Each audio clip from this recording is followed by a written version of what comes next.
Baumgart's behind the glass. He's monitoring the NicoletLaw.com talk and text line, 877-794-1973. And you can text us your questions, call us with your questions, or just say hello to our special guest. Yes, Chef Adam Pawlak is with us to live the high life. Mm-hmm. Weekly special guest. Let's go. Boys. Yes, indeed. Our returning champion, if you will, Adam Pawlak, chef, proprietor of Egg and Flour and Bayview. And he's brought to us by Miller High Life, the champagne of beers since 1903. Personal favorite. That's here, what we're drinking. Local product, always. So you were living the high life this week. You've had already a week. The Jacques Pepin gala was a couple nights ago, right? Yeah, so that'll be my bell right out of the gate. That's my guy living the high life, 90 years old. He actually came on a live Zoom call for everyone that was at the event, had a glass of champagne and talked to everyone, and we actually sang him happy birthday live. That's cool. It was awesome. It was like the coolest thing ever. It was 20, you and 19 or 20 other chefs from the area? Yeah, 300 guests at the Pfister Ballroom, and it's like, obviously he's not speaking just to me, but you know, like when it's live and he's speaking to the room or whatever, and you're a part of that, it's like cool. After all, it's like full circle. If you don't know the name, you've seen the face. Definitely. I'll just say that. Yeah. The PBS king. Yeah, he's the man. Like I'm telling you, he's the guy who taught me how to make omelets. I'm still trying to perfect it. And you're not even a chef. I'm not even a chef, but I'm a big fan of his. Yes. So that's a cool thing. And then last night, fan appreciation night at the old Panther Arena. Yep. And I saw on your social that you were there hanging out, watching hockey. Rolled down with Milwaukee Uncut Podcast, Nicolet Law Lodge, Taco Bar. That's how you go to an Admirals game. It was hilarious. I would like go up to get some food, you know, and I'm pretty like chill about that. Then it's right there, like inside the stadium. So there was people being like, "Hey, Adam, whatever," and I'm like, you know, just casual Tuesday night at the taco buffet. Not my first choice, but we're here. Let's go. It was just funny. That's pretty funny. Some people just think I just eat steak and foie gras every night of my life, but no. That's not, you got your guilty pleasures. Oh, frozen pizzas and taco Well, trucks. here we go. Right. That's funny that you mention it because Pep's Pizza Steve says, I'd like to ask Adam the proper etiquette for cutting a delicious Pep's Pizza. Do you cut immediately out of the oven or do you let it rest like a fine steak? Oh, I will tell everyone my secrets about frozen pizza. I actually, right when it comes out, cut it right away just to kind of release that heat because I can't eat pizza super high. Burn my mouth way too many cannot times. do that either. It's too bite right into it. And I'm like, worth it. How do you do that? It's good flavor when it's hot, you know, like it's a little extra, but if it's going to melt the roof of your mouth. Yeah, no. And then everything else for the next 3 weeks tastes like nothing. Like, not worth it. What do you have, an asbestos tongue? She does. She bites right into it. And I'm like, I leave it sit for about 5 My tongue minutes. is too precious. I cannot lose my taste. Well, it's your livelihood. Yeah. No, so I cut it right away when it comes out, and then I just throw it right into the refrigerator, if there's room, or the freezer. Oh, for how long? Like 45 seconds, a minute, just to like give it that shot, cool it down. Pep's is obviously great, but some of these frozen pizzas, if you're willing to eat a frozen pizza, you're willing to cool it down. It's not affecting the quality. Right.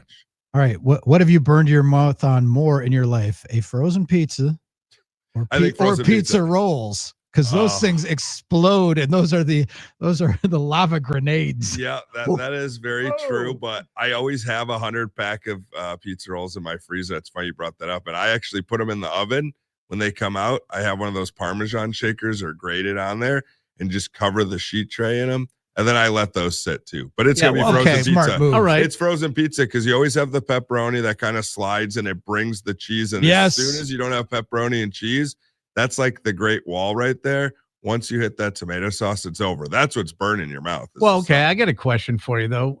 Because you are a high, a culinary expert with the pizza roll. How the hell do you cook them to keep the junk inside? Because if I cook 15 pizza rolls, 12 of them are empty. 15. Well, for my wife and I. For both That's not enough. I was going to say, I load like 50 to 60 up on Oh, dear God. Well, eat it like popcorn, KB. Well, sure, you can, but I mean, what do you do? So I go oven 400. I actually put them in when I like turn the oven on. I don't wait for it to get to 400. That's also what I do with frozen pizzas because I just don't care. But set it to 400 right when I turn it on, throw the pizza in there, and it kind of heats up with it and starts getting a little thing. But they once you always see explode. but once you see one kind of going, it's done. You know you're done. Okay. Yep. All right. There we go. Microwave's too dangerous. It's like you have 3 seconds of good and, like you said, shells. Yeah. And then that's not any great. good. The pizza, the pizza, Totino's pizza shell, they don't sell those. That's why I love this show, because we're talking about pizza rolls. Of course. 877-794-1973. You're a classically trained television chef under Gordon Ramsay, and we're asking you about pizza rolls. Yeah, exactly.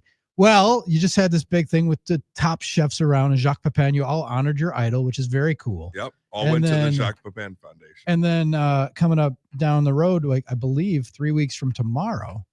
Sounds about right. Is the Christian Yelich charity concert, the Christian Yelich Home Plate Foundation charity concert, Pabst Theater. Are tickets still available? Is it sold out yet? Tickets are available. I know for the VIP, I think those might be gone, but for the concert, they are available. It's getting really, really close. So this is the time where it's like, it's last second for us, when we're 3 weeks, 2 weeks, whatever. But Goo Goo Dolls, Nicotine Dolls, all the players, the coaches, they're all there. This isn't that's all part of the show too. It's not a shtick. Charlie Barron's being up close and personal. If you've been to that theater, it's like you're right there. Really cool live auction, but they're all there. Christian's there. There's other people there, and then the concert, obviously. And so once you're done with the VIP food, that's pregame. So we have a pre-party. You're just done and hanging out then, right? Because you're not cooking and serving after or during. This year's a little different, but yeah, I'll be somewhat hanging out. So this year, the VIP package. So if you want to check and see if they are available after the concert, they go back to the ballroom at the St. Kate, and we have 5. We call it late night, but it's 10 o'clock. 5 late night restaurants that are coming in to do post party, same style with the stations for everyone that's available on that list. So it's a little bit different this year. So I'll be making sure that they're set up. But yeah, really cool. Most people do the really fancy stuff to start, and then at the end they're sending out cheese boards or maybe frozen pizzas or something. But we have 5 esteemed restaurants coming in. They're actually showing up at 9 p.m. to set up for 10 o'clock to midnight or 1 with their restaurant food. Very cool. Well, if you don't go to the VIP, it's still a cool hang. It's a night of entertainment. Goo Goo Dolls, Charlie Barron's, Christian Yelich, the entire Brewers team on an off day. It's April 17th. Pabst Theater. You might run in a Brewers player in the bathroom. Doors at 6:30, starts at 7:30. Yeah, that'd be a story, right? And so if I'm not mistaken, PabstTheaterGroup.com or visit Milwaukee.com is the place to go. Yeah, the visitmilwaukee.org is where you can get the tickets for sure. Yeah. Excellent. All right. Adam is with us. We're living the high life. Who do you think is living the high life this week? Hit us up, 877-794-1973. I got one. I was going to say, how about all the coaches who are getting new jobs? I just saw Richard Pitino now, the musical chairs, went from New Mexico to Xavier, because Xavier's coach, Sean Miller, went from Cincinnati to Austin, Texas to coach the Longhorns. How about that? The carousel, right? Well, I think there's like 35 coaches that have changed or been fired or moved on to other jobs. And there's 2,000 guys in the portal to transfer. But all the coaches getting new jobs, I say they're living the high life. Who do you got that's living the high life, KB? My buddy, Tom Stewart, who was T-Stew. He was on an episode. Or is he T-Bone? He did not get called, but he was visually seen throughout an episode of The Price is Right yesterday. Let's go. Congratulations. Wow. Yeah, he goes to Palm Springs in the winter, and he's like, he went to a Price is Right taping. And so he goes, yeah, I got on. Lady next to him won a car. All right. She got called, and then she was up there, and she won a car. Close enough. Well, that's close enough. That's a brush with greatness. How about living the high life? And it's, again, because it's sponsored by the Champagne of Beers, Miller High Life, our favorite, MillerHighLife.com, the Champagne of Beer since 1903. JJ Watt, who has been elevated from a studio analyst to a game analyst. He's going to be making the rounds, and he's going to work with Ian Eagle on CBS broadcasts of the National Football League. And they had a pretty funny text exchange, which Ian Eagle shared with the masses. Hunter, did you happen to see that one? Oh, I didn't know. You're an Ian Eagle fan. So he's living the high life. And the other guy living the high life who's going to be a favorite of Brewers fans today is John Paul Morosi from the MLB Network and Fox Sports. He does stuff with Fox too. I think so, but mainly MLB Network. He also does hockey. Yeah. He does some hockey stuff. So John Morosi he did a long feature with Pat Murphy that people are going to like. I saw the 7-minute version, but there's a longer version that's going to air tonight on the MLB Network. And it's terrific. Murph with his kids really talks about it. Murph's career arc. The clip that I saw was like 7 minutes, and I think it's going to be more like a half hour. Yeah, rarely do I see something and stand up and say out loud, that was amazing. That it was. It's I mean, I was pretty cool. captivated. They go behind the scenes, and it's all about Pat Murphy being a dad and also mixing that with being an MLB manager. It's just so good. When he won Manager of the Year, that's in the clip, in the montage. He's at the baseball writers dinner in New York, right? And it's a black tie event, and Murph had like a maroon tuxedo jacket on because he's like different that way. He's just cool. And then he was talking about, hey, the greatest part was that his kids were there, and his kids range from age 39 down to like, what, 8? Yeah. And he said, I'll explain that later. Or 5, yeah. Yeah. Like, I'll explain that later. But it's like he's got kids from 39 to 5. Hunter's on the next episode, And Behind Your Life. The Brewers players, and I'm sure, and Adam, you're tight with the Yelich family, and you've been around Christian stuff. They all love Murph. And in some ways, some of those guys consider him like a dad too, like a second dad, because that's the way he dispenses advice. And in the piece, Sal Frelick says everything he tells you is constructive and delivered with love. And that's the vibe that they've fostered there around Murph. Until he goes to the Cubs. Well, he had a chance. He could have gone to the Cubs, but he got the Brewers job. Yeah. And there's also the little tidbit that if I was aware of it, I'm not sure. But when Murph was offered the Brewers manager job, because he was either going to go with Counsell to Chicago or he was going to get the Brewers job, or, it was going to be one or the other. So he was going to work either way. But when he was offered the Brewers job, the formal offer came from a phone call, and Matt Arnold let his son. Hey, we want to know if you want to manage the Brewers. So Matt Arnold's son offered Pat Murphy the job as manager of the Brewers because Matt Arnold's son is a huge Pat Murphy fan and loves hanging out with him. It's a wild piece. So you'll get a look at the Brewers skipper that you won't get anywhere. So that's living. Shout the out Matt Arnold. Yep. Anybody, you got living the high life other than, like, we were just talking about KB's dog? Well, I said Jacques Pepin because it's his 90th birthday this year, and he's got foundations and fundraisers going on all over the place. This week, maybe me again, just because I don't have anything else going on the whole week. That's rare for you. That's the high life. It is. For you, that's unprecedented downtime. I got 6 days before I got a big event next week. On Wednesday, I've been working a long time on, but other than that, I'm going to be living. I guess Fredo's living the high life because I'm going to be spending way more time. Oh, see? Like, why are you around? He's going to get much? Spoiled. Yeah. Is Fredo a crate dog? Do you have a crate for him? Does he have his own little domain? So this is kind of a weird setup for me in my apartment. How it is there's a crate there with the door that's always open. It's hooked up with blankets and all that. And then my couch runs through like half of the living room. I have an open island in the kitchen. And we have like a plastic gate that goes from the couch to the wall there. So we can't get to the couch where there's like lamps, cords, tables, all that kind of stuff, or go on the couch and maybe jump off. And then I have my hallway where the door is, where my shoes are and stuff like that. That's blocked off. So he can actually cruise around the whole kitchen island. He can have his food. He can go in the crate. He can look out the floor to ceiling windows, get all that. And I leave the TV on for him. So he's living the high life. Short answer is no, he's not in a crate. He's not crated. He has free reign, but it's restricted. Yeah, right? I mean, his free reign is hilarious because he gets that. But when I come home, even if it's like an hour or whatever, he's always in the crate just chilling. That's wild. Because I can't put him in there like we've never had that, like when kids cry and stuff, and kids learn to calm themselves.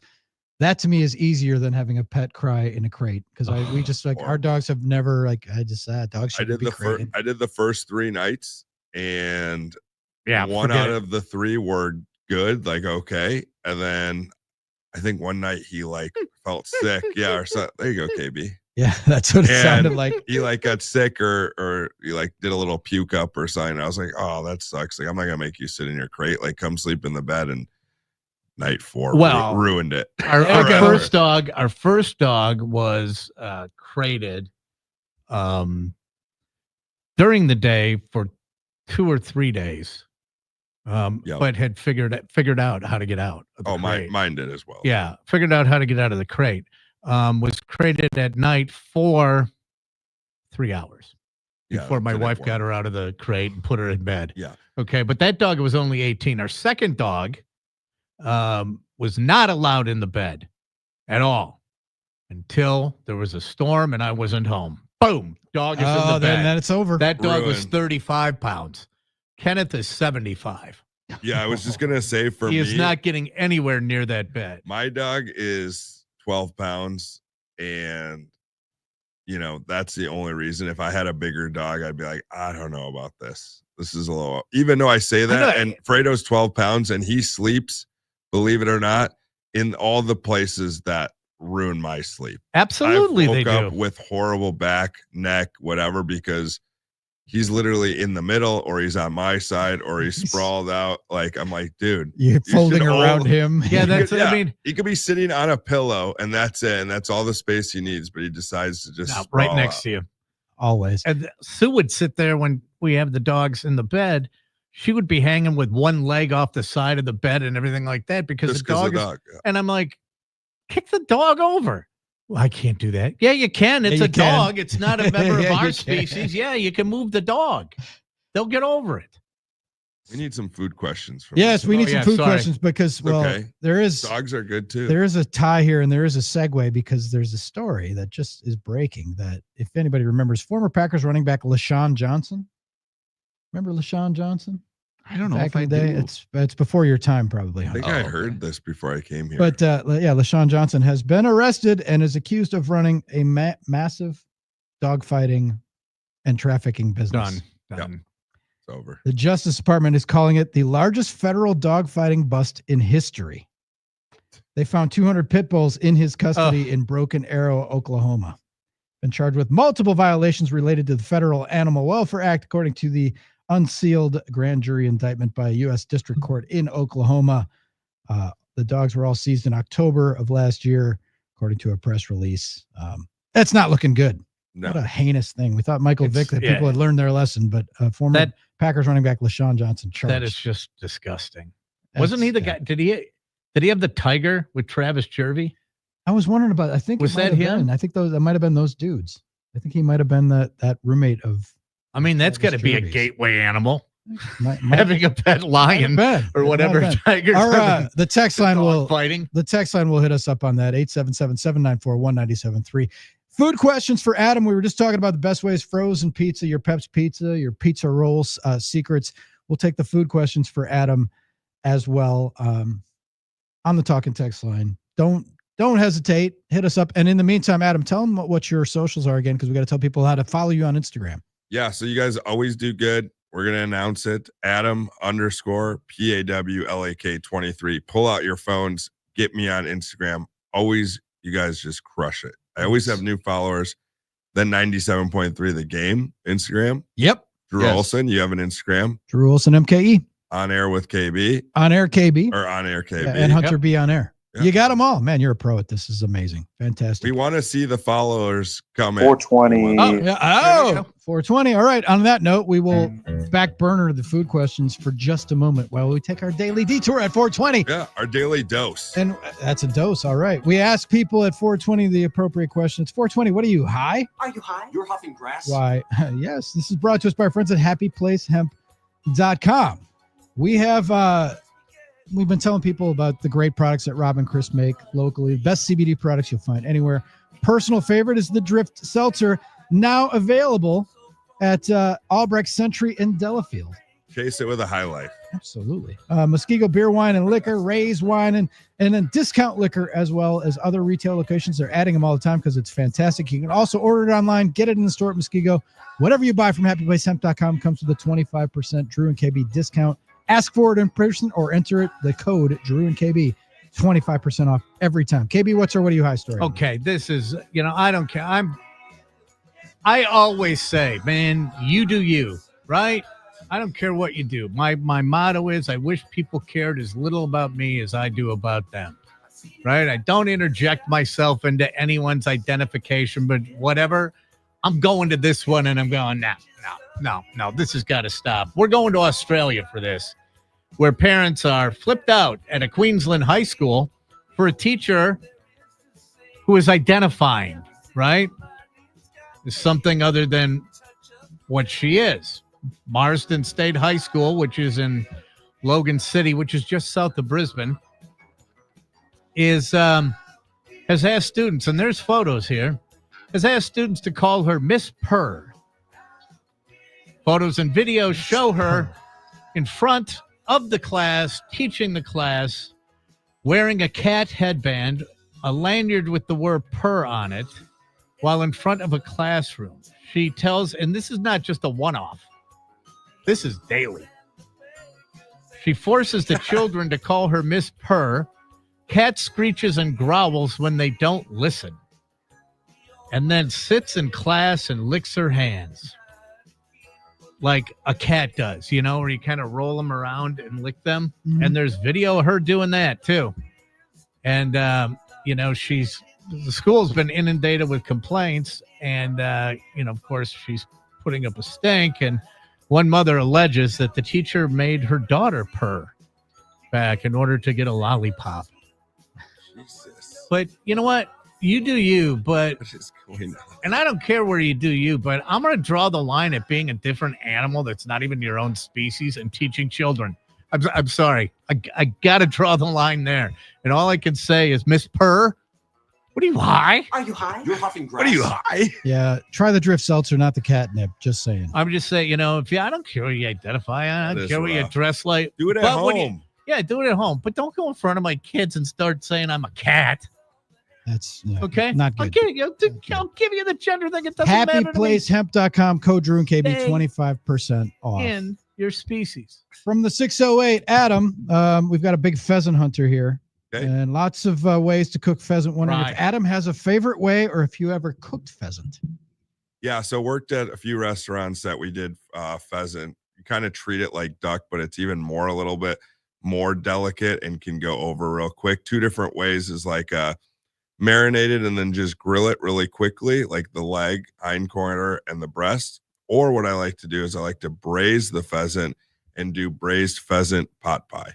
Ooh, now that's a Pheasant tip. is so dry, though. It's dry and gamey. That's it. You got to cook it the right way. If you're marinating, then it's What are you, you're high? ejecting juices, right? That's the idea of the marinade. Okay. Marinade's good, gives it some good flavor, and it's quick cooking, so you can eat that like medium. I See would now, say. all right, we talk about food trends. We were talking about the short rib the other Okay. day. Back in the day, and when I was a kid, when it was like a really fancy dinner, maybe a holiday or something, it was like the little Cornish game hen thing. Like they would, Yeah. Like my mom would make these like Cornish. Everybody had their little. It was like And now they're. I always thought it was a fancy. mini turkey or something. And it's like, Yeah. why are we having these like mini? And that was the point. The little Cornish game hen. They look awesome. That should but make a comeback, So difficult. maybe. So it's around, but I would say in the higher end restaurants they like to do that because you can impart different things of flavor and it looks cool or whatever. But so much work, and at a fine dining restaurant to break down a little bird like that, unless they're doing it for you, is tough. Yeah, it's not worth clearly not worth it. I thought it's like a fondue thing. It was Yeah, like the right. entree for fondue parties in the It's like 70s. rosemary sticking out of it. You know, Exactly. I'd like to debone it completely and then fry it whole. That's an idea. Giant fried. All right. Well, Cornish. Brad in the 920 said, Adam, what's your tip for grilled pork chops? Okay, so always got to do a brine or a marinade up to 2 days on that. So brine's going to be the sugar and salt water solution, or a really good marinade of different stuff, whether it's a jarred condiment or something like that. Keep it submerged, dry it off really well, season well. And if you're doing a grilled pork chop, what I like to do, have the oven at like 450. Get the chop on there and get some nice char and color on it, then onto a little sheet tray or baking thing and into the oven to finish. That's Because if you try to do it That's what just a lot on of the chefs grill, do it's that. tough. You know, Yeah. it's good to, even if you're doing a sear on the inside, you know, you could do a seared pork chop and finish in the oven. But whenever you do it grilled or seared, let it chill for like 10 minutes and then finish it in the oven and let it rest. Bill from Caledonia says, he asks about, is it worth it to put more ingredients on a frozen pizza like cheese? To which I replied, other pizzas, yes, but not a Pep's Draft House pizza. Because you don't need it. No, you don't need it. But we do it at home all the time. We'll throw. got to Sue- doctor it up. Yeah, Sue will cut Sure. peppers Grilled onions, or onions peppers, and stuff like that. yeah. Put it on there. All right. Yeah, that's allowable. See, well done, Bill from Caledonia. I We thought putting appreciate it. oregano on when it came out was like fancy. See, Brad in the 715, and this is a hill I'll die on. I'll be more Okay. passionate about this than Adam. Here we go. Is it a hot do, take? do you soak brats in beer before or after grilling? People who like boil their brats in beer, they think it's like they used to boil food because they didn't know how to make it better back in the olden times. Yep. You don't parboil brats. You don't need to. You don't If have you to. make them and you want to store them for somebody who's coming to the cookout late, put them in an aluminum tin thing with some beer and onions to keep them warm. Okay, great. But the idea, and I've talked to people from Usingers, Clements, Johnsonville, and they all say you lose the snap, you lose the integrity of the brat. You don't want mushy brats. Don't boil them at all before you. The thing that's funny that I say on that take is most of the time people throw them in a pot with the liquid and boil them until they do split. Yes. You just don't want them to split. That's even dumber. That's the whole point. You're just, the casing is done and then it gets in there and the meat cooks differently. If you're good, just grill them off and then watch them and keep turning them. Yeah, and keep moving them and grooving them. And brats, if they're good, they can be. Don't waste that beer. Drink the beer while you're grilling the brats. Don't put it in a pot. Or people will pour a beer over the grill and have it smoke. I'm like, you're literally not doing anything. That's theatrics. That's a performance art. And you know what's good though is doing a brat or a dog on a Blackstone. Oh, it's amazing. It really is. If you butterfly it, yeah. Well, you don't even have to butterfly it. I mean, that's how they do it. I do like that, Drew. I like to butterfly it, and then it's slice it down the middle, yeah, and then it's flat, and then you put like the little hammer on top or the little mount. Yes. Yeah, that's the way to roll. Yeah. Okay. Here's one more. Jim from the 414. Adam, how do you save smoked brisket to serve at a later date?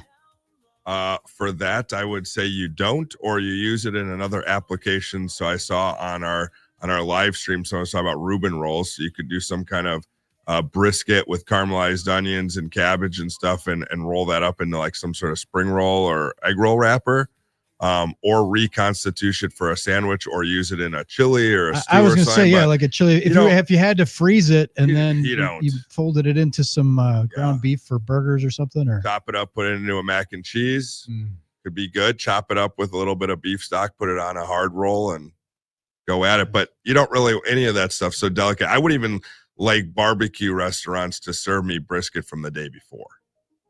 So I'm not going to ask someone to hold it for me. You know what you could do is you could take a hypodermic needle and put beer in it and inject it into your brat if you wanted it in there. Still on the brats. Yeah, for beer flavor. No, because someone just said I grilled them for a few minutes to soak some of the beer in. Oh, sure.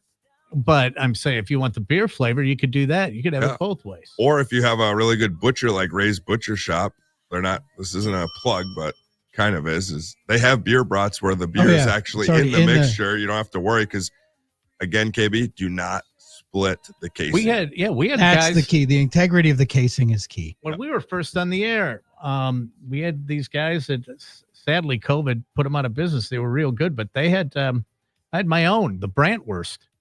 Maybe we'll talk to Rays about that. Let's Maybe go. we can get the Drew and let's KB. Get the high life segment bratwurst. There we go. We need an official brat of the Drew, KB, and Adam. Adam Pawlak with us. Brat We've been life. living the high life with Adam.